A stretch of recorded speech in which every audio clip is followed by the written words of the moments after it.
Patience versus progress. It's an ongoing debate when a sports team is invested and enthralled in an endless rebuild. However, this iteration of the latest Detroit Lions attempt to restore the roar and rebuild this once proud franchise, at least according to the leadership of the organization, seems to be going in the right direction. However, they are cognizant of the fact that patience has a shelf life. I know this is difficult. Our rebuild is hard, but we really believe in our process. We really believe we're going to turn this thing around the right way through the draft. It requires patience. It's frustrating. Am I frustrated? Absolutely. Are the fans frustrated? Absolutely. Are you guys frustrated? But I think we really are making progress. You've seen it. It's just, this was a huge tear down and then turn around, and we're only a third of the way through the season. We've got 11 more games to go.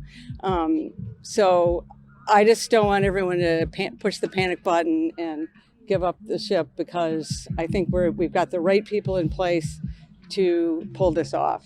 And I truly believe that. And I wouldn't say that if I didn't believe it. Neither one of them, their jobs are in jeopardy no matter what happens this season. Is that part of why you're doing I this? believe in the leadership. Therefore, the question now is, what is the state of the Lions after winning 2 consecutive games for the first time in quite a while, and the first time they've done it under head coach Dan Campbell, not to mention recording his first road win as Lions head coach. So the burning question now is, how should we assess the current state of the franchise and the state of their latest rebuild? To get some in-depth and quality answers, I turned to an old friend of the program, 97.1 The Ticket's sports producer and host, Jake Riepma, who returned to the program to offer his thoughts on the state of the Honolulu Blue and Silver. I'm Kevin McShann. Let's have this conversation.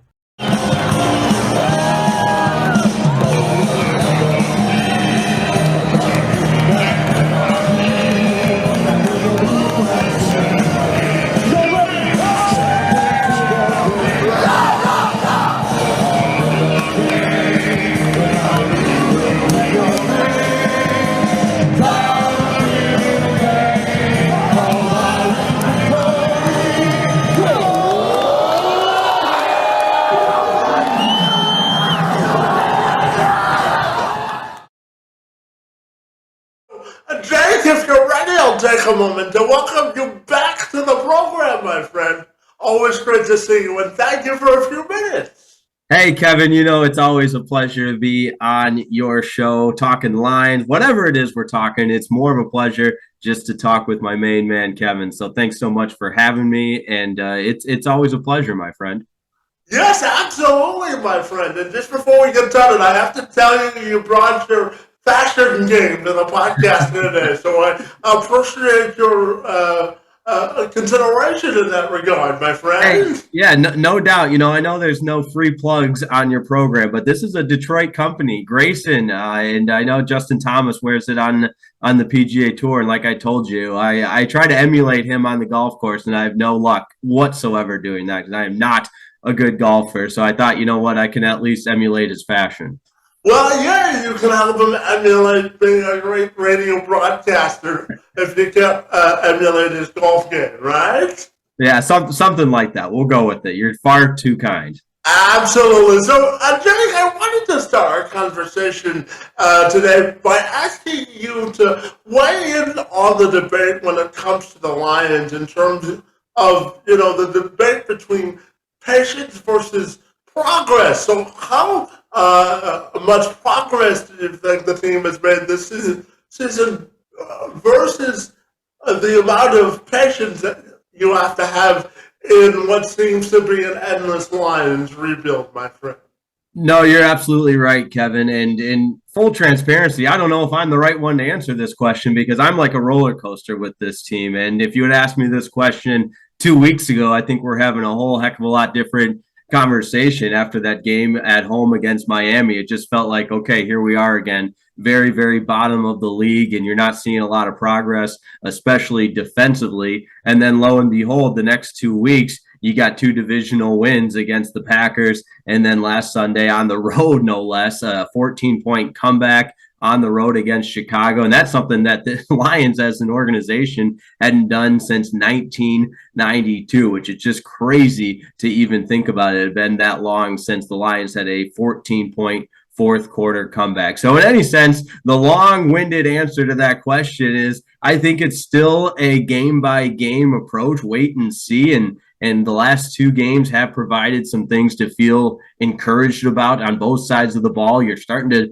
develop that word that we all throw out there all the time is that winning culture. It's all about that culture that you're building in the Motor City. And is Dan Campbell the right guy to do so? Is Brad Holmes the right general manager? And I think this offseason will also be a lot to continue to play forward with this organization because you do have the draft capital that they do. So ask me this question 2 weeks ago, I'd have a whole different answer than I do right now because I will at least say here we are having this conversation leading up to Thanksgiving, leading up to where we are in the season, and I'm not totally out on it. I can still be patient to see the progress of this team and go back even all the way further to the beginning of the season where you look at things like win totals from the Vegas sports books, and they had this team as a 6.5-point win team or a 6.5 win team as the over under. And I think that's very indicative of what this team is and what it will end up being. So wherever you are on the rebuild, I still think it's a game by game approach mentality and that Dan Campbell certainly still has a lot to prove, but I'm not all the way out on the direction of this franchise by any means. So are you telling me that there is a chance, right? Yeah, right. I mean, we're hopeless Lions fans as it is anyway, so we gotta believe, right? It's all we've done for years and years. My lifetime, certainly your lifetime, it's what we've had to do. So I don't think there's any type of magical solution that you're gonna see, some wave the magic wand and all of a sudden this Lions team is going to be something different than what they are right now. It does take time. And at least in the last several weeks, you're seeing evidence of the work that's being put in to develop into that product that we want to see on the field, that winning product that's won the last two games against NFC North opponents. I know a win's a win in the NFL, but Jake, watching the Lions defense, I still want to put a bag over my face every time they play defensive football, my friend. I know that they're getting better, and I know that they've won the last two games, my friend. But tell me, how much progress do you think the Lions defense has actually made this season? Again, it kind of goes back to that roller coaster because you're starting to look at individuals and especially young guys. Kirby Joseph, the third-round pick out of Illinois, comes to mind. Took a huge step forward in that game against Green Bay, and then probably what you would call a step back in that game against the Chicago Bears. And Jeff Okudah, of course, is on everyone's mind, given being the third overall pick a couple of years ago. And he's had some games where he takes some steps forward and then some steps back. Obviously, on Sunday against the Bears, had the big pick six, and that's a big step forward for this defense. Same with Aiden Hutchinson. All these young guys are in this time where you're seeing signs of progress, but then some areas where they need to grow.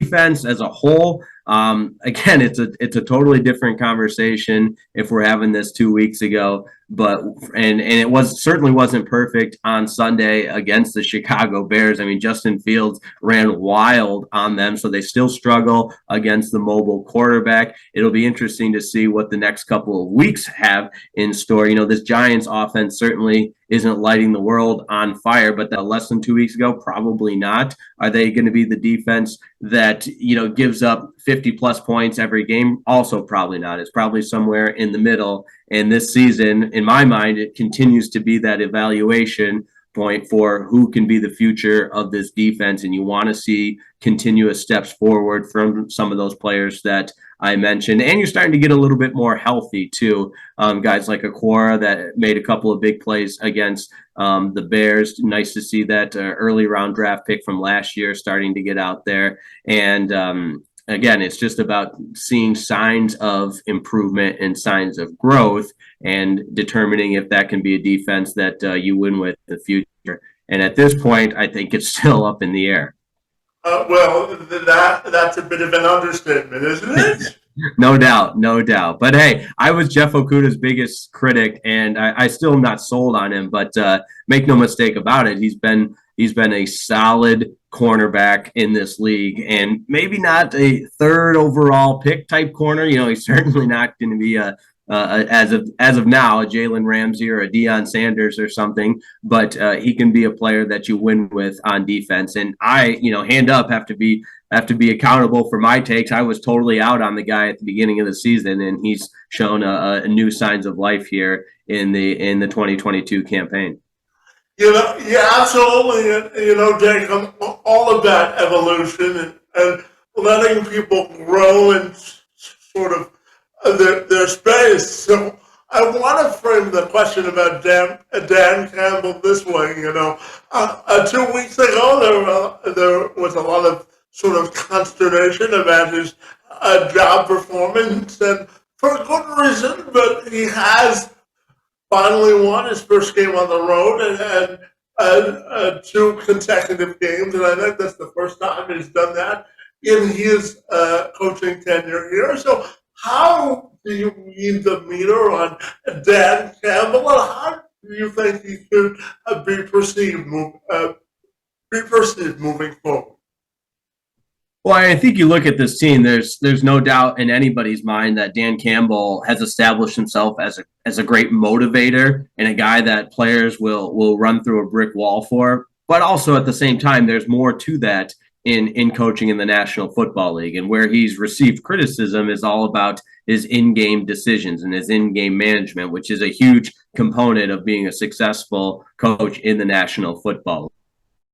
Back at the schedule, there's several games that you can circle and say, what was Dan Campbell thinking, especially that game against Minnesota. Obviously, he was criticized for the decision to go for it with the lead, and even all the way against Green Bay, going for it with the lead on 4th down and his uber aggressive mentality. And he's received, we hear comments on 97 on the Ticket all the time. It's like he's managing a video game, playing Madden out there, and you certainly can't have that from your head coach in the National Football League. But again, it's a game by game ordeal where you look at this team and they are showing some things that are different from Lions teams in the past. And I know it's a cliche, but you throw around the term grit, and I'll go all the way back to Dan Campbell's opening press conference, or prevalent with the former regime. And I don't want to make the Matt Patricia era the barometer for the next coach, because that would be a very, very low bar. I think we all have higher expectations for this Lions team than what Matt Patricia and Dan Quinn brought to this organization. So long-winded answer to your question is I do think Dan Campbell has his shortcomings as the head coach, but management and ownership, in that case, as I should say, ownership for this Lions team has come out and basically said that he's got another year and that they're behind him. And so it doesn't matter what I say, it doesn't matter what anybody says. If the owner of the team is in your court, you're just fine. And so if we put on our fans hat for a second, I think we got to root for Dan Campbell in that regime, because I don't think they're going anywhere. Yeah, I was just going to ask you about your thoughts on what Sheila had to say when she met with the media and sort of the state of the team, my friend. How do you think her stewardship of the team has gone so far? I mean, Kev, you know me. I'm a very realistic, cut and dry, it is what it is type of person. And I wasn't surprised by any of that. I wasn't surprised by the comments. I wasn't surprised by the way it was some, ambushed, spontaneous, out of nowhere press conference that we at 97 The Ticket didn't even know about it. So But for her to basically say, "Oh, it wasn't a rebound, a rebuild; it was a complete tear down," that's semantics. And again, not surprising. You want to get into what the difference between a rebuild versus a tear down is? Save me on that. I'm not going down that road. And whether I am all for it, whether I absolutely hate the owner's comments, she's running the team, and that's how it's always been. So I really don't waste a lot of my time, energy, effort, or anything, emotion, as it relates to the direction of what ownership is thinking with this team. I kind of take it take it right in stride. What they say goes. They're the ownership group of, and I'm not surprised one bit that they're supporting Dan Campbell and that he's got another year. And I think if Dan Campbell does in fact have 3 years, that's an eternity in the NFL. And turn the page from year 2 into year 3, we got to see some serious, tangible, measurable improvements. And I'll say the P word. If Dan Campbell and company are around in year 3, you've had that draft capital for the last several years. You got to start to be in consideration for the playoffs in order for him to secure his future as the head coach of the Detroit Lions. So that's what I think. But again, it matters what the ownership of the Detroit Lions think, and they're clearly behind Dan Campbell. Oh, well, I have to tell you, at least the last 2 weeks have lowered their blood pressure because they've won, right? Right, something like that, absolutely. And I going all the way back to some of the shows I did in the preseason, I said, look, this roster has its limitations, and I think the 6.5 over/under win total is right on point, and they're trending in that direction as well. So that's still where I'm at with this team. And although it did get, it got pretty low there for those several weeks, that loss against New England was just so difficult to watch, being shut out like that, and then not scoring points in the second half for several weeks. That was tough to watch. So at that point in the season, I thought, okay, they'd be lucky to get to maybe 4 wins. But now over the course of the last 2 weeks, they've put themselves right back on pace to being right around that 5 to 7 win total on the season. Yeah, so let's talk about the draft capital that the team does have, my friend. And as more games as they win, obviously they go further down in the draft. So have you wrestled with yourself about the future of the franchise versus instant gratification of how much you want them to win now? How important do you think that balancing act is, my friend? Yeah, it's a good question. And again, it's a totally different answer in the middle of November than what I would have had for you even a couple of weeks ago with the recent downfall of the Los Angeles Rams. So you think about that right now, it looks like you're going to have a top 10 pick and maybe one in the lower teens there that you can start to stack this team a little bit. And I think we all know there are glaring holes defensively still, and you want to see that shored up. And on the quarterback side of things, it's a debate that everybody's having in Detroit as far as if Jared Goff is the future of this franchise, because we all know you win in the National Football League with your quarterback. So that said, where I'm at with it, I want to continue to see it play out. And instant gratification is a good way to put it, because I think that's what you saw with the Jameson Williams pick a year ago, as a guy that wouldn't even be ready to play perhaps at all this season, but certainly not at the beginning 2/3 of the season. And his return is still being discussed of when that might be. So that's the type of luxury pick that I was a little bit surprised to see the Lions go with last year. And it kind of says where Brad Holmes and this front office is that they do want to win now, and they believe that they can. So I expect this coming draft to be kind of structured in the same sense, if you're the Lions front office, that we're building this roster to be able to win now, and you still got the capital that you had last year, or you're still seeing the players that you were taking last year make some serious strides in their first year, combined with what you're looking to do in this coming draft. So I think that the mentality of Brad Holmes and Chris Spielman and everybody that's involved in that draft room is to build this roster to be able to win in the short-term future. Yeah, and Jake, I know that the holidays are coming up and American Thanksgiving is coming up. So, what's on your Christmas wish list for the Lions in the draft there, buddy?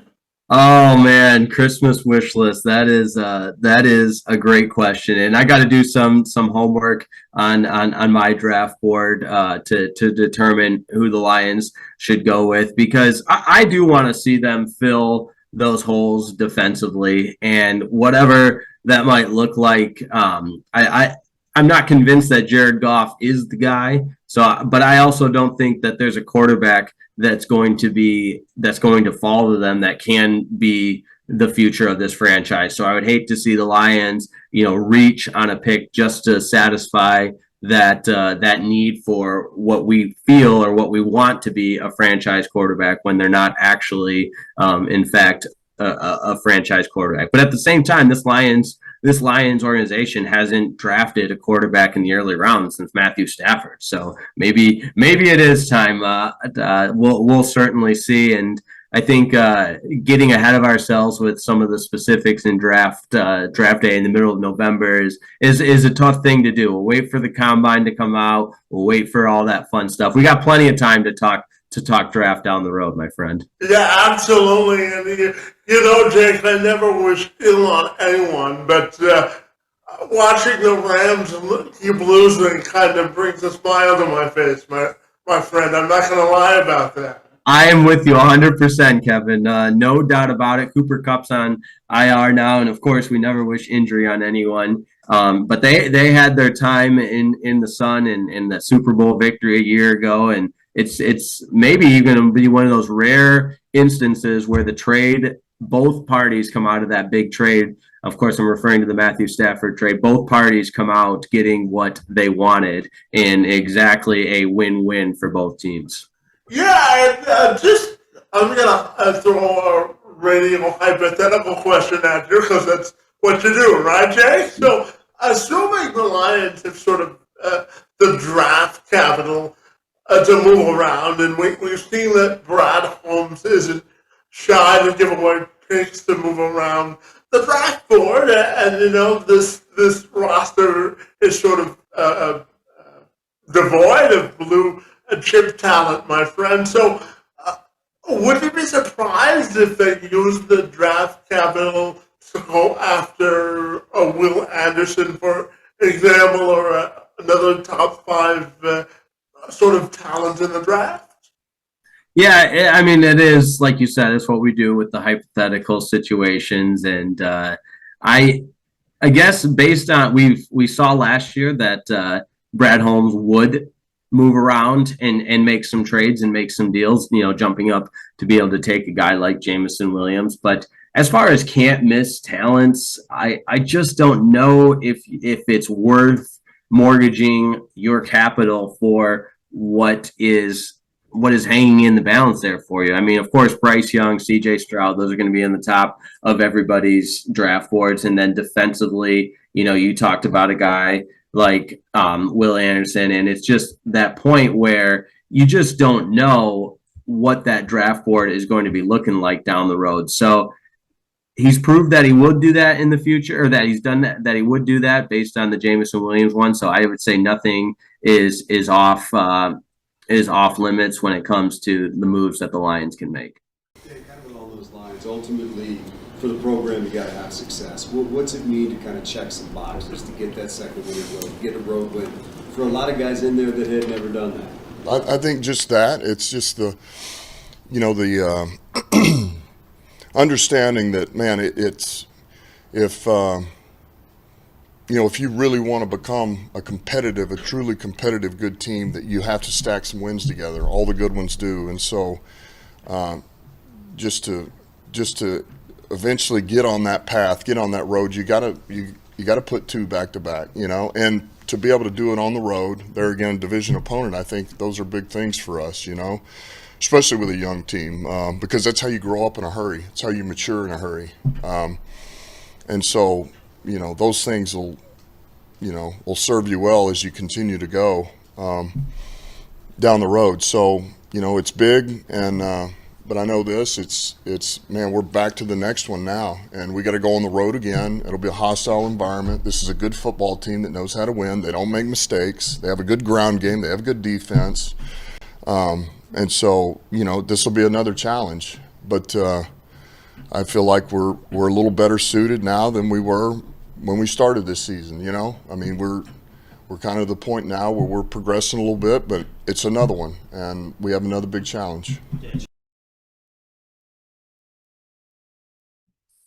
As a competitor, I'll tell you, it's always all about winning. And those players on the field having played football at a high competitive level, the thought of not, having your absolute best 100% on every play and not playing to win is just, it's foreign. It's just not even in the bell curve. And so I think Dan Campbell coaches that way. I think this organization plays that way. And at the end of the day, it's a very simple concept. You build this culture by winning, and to develop a winning culture, you have to win. You don't do it by tanking and losing games, and you let the chips fall as they may after you take care of your business on the field and winning. So I think Dan Campbell believes that. I think the front office believes that. And in my mind, again, that's just it's very cut and dry and very, very a very simple perspective on things is win at all costs. And even if you're quote unquote trying to rebuild and put yourself in position for excellent draft stock. Yeah, and Jake, I'm curious to ask you about the tight end garage sale that this team seems to be embarking in. It's two tight ends at the top of a draft that they've either released or traded away with the trade to Minnesota with T.J. Hawkinson, and obviously how the Eric Ebron era ended here. So tell me about your thoughts on the Hawkinson trade and how it'll help the team moving forward. Yeah, I think it's a good question. And first and foremost, I'm happy that they were able to get some kind of return for TJ Hawkinson. I think it needed to be done. And this is no disrespect to TJ Hawkinson. I think he's a tremendous pass catching tight end in this league. But the value of that position has just kind of gone. It's really changed over the course of the last decade. When you see the type of impact that guys like Travis Kelce, Derek Waller, and I'm not going to go on and name every tight end in this league, but it's such a the dynamics of the position are so different than even the last 5 years in the National Football League. So I think when TJ Hawkinson was drafted in the first round several years ago, the thought was he could add that dynamic element to your offense. And the fact of the matter is he just didn't, and he couldn't. And he graded out as a great run blocker, but he just wasn't. And then this is not to be that guy that said, "Oh, I knew it all along." But that said, I saw him play in college from the sideline. I was sideline reporting for a game, Northwestern and Iowa, and I thought Noah Fant was a better tight end and a better NFL prospect than TJ Hawkinson was. And they were on the same college team together at Iowa. And when the Lions made that pick, I just was off my rocker thinking, what are we doing with this first round pick, selecting a tight end that at its best maybe will be a good tight end, but there are a lot of good tight ends in the National Football League. Brock Wright is a good tight end, and he's his replacement, James Mitchell, and so on and so forth. So the point being, I'm happy that they got something for TJ Hawkinson in return. I think he's a great player in the National Football League, but I don't think he's among that tight end, that type of tight end that just changes a defense's game plan against you. I think he's a part of the equation, sure, and he will be a part of the equation in Minnesota, but he's not that show-stopping, change the game plan type of tight end that maybe the Lions were hoping he'd be. And my sincere apologies on the state of Northwestern football, okay? Yeah, those were better days back then when the Cats were going to the Music City Bowl, the Pinstripe Bowl, What else do we have in there? The Citrus Bowl, a couple of Big Ten championship appearances, but those days are far, far in the rearview mirror. Now it's been tough sledding for Pat Fitzgerald and the Cats as of late, which makes it tough for me to watch. We'll call it a rebuilding year, right? Every even year they're bad, and every odd year they're good. So maybe next year they'll be good, right? So, Yeah. and just tell me, I have to be honest that the top of this quarterback class doesn't really excite me in terms of a transformational player, and I know you're not the hugest fan of Jared Goff, and quarterback is the most important position in football. So when you assess the Lions' options and current state at quarterback, what did you come up with, buddy?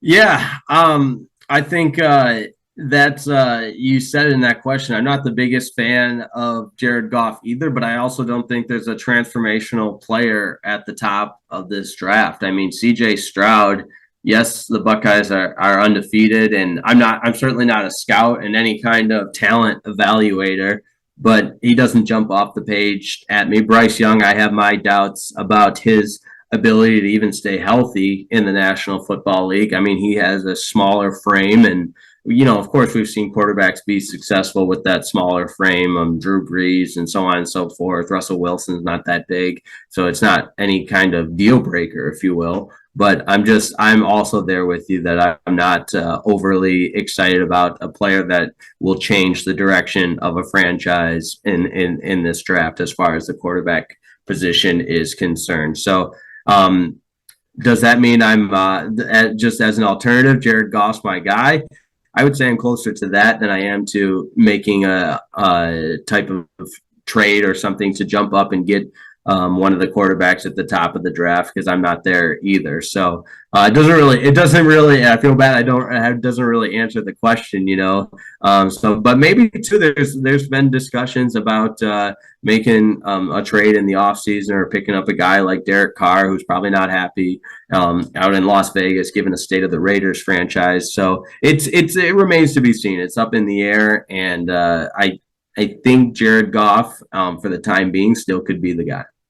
Yeah, absolutely. And Jake, my final question for you on the Lions today, buddy, has to do with how do you constitute success for the rest of the season for the team and moving forward into the future?